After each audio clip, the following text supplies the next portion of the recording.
Hi, I'm Tom from Florist Up My Street. Today we are here in sunny Southampton to see our friends at the Bumblebee Conservation Trust.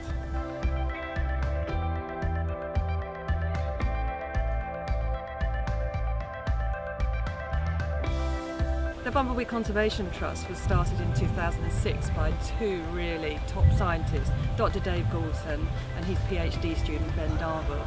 And they, through their research, recognised that the bumblebees in this country were in severe decline. We'd already lost two to extinction, and some rare bumblebees were really declining quite sharply.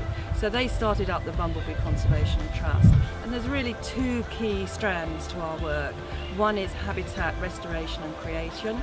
So we work with a number of different landowners, any landowners, to create bumblebee-friendly habitat.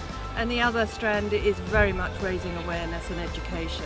So I can go into schools and I can see lots of these lovely young children sat down waiting at assembly, and I ask them the question, what do you know about bees? And they only ever know two things. They sting and they make honey. And bumblebees rarely if ever sting, and they certainly don't make honey, they make our food.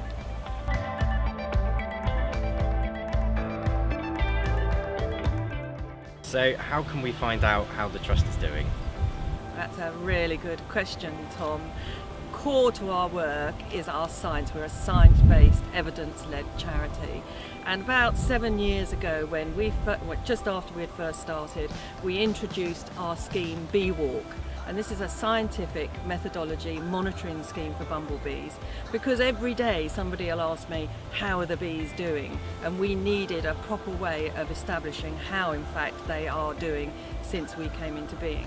So Bee Walk is a great thing. It's a citizen science project. We train up volunteers to set a 1 kilometre transect wherever they like. They walk it once a month. They collect the data on what bees they see and what the bees are feeding on. But we also provide training as well, so that people can be encouraged to learn more about bumblebees and then set up these transects. And for the first time last year, we were able to produce a report, a Bee Walk report, which actually helps us understand how the work we're doing is helping bumblebees.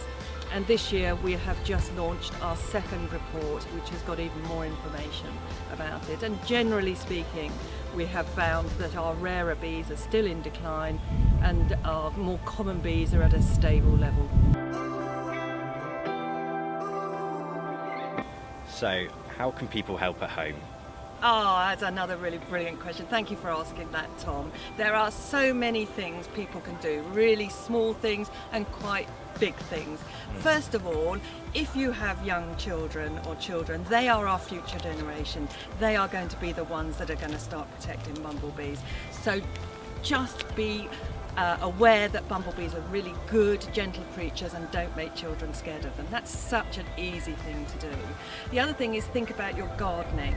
Bumblebees are in flight from when they emerge in March right through until September. So go and investigate what plants are flowering throughout the bumblebee flight season. And when you go to your garden centre, make sure you pick up bumblebee friendly plants.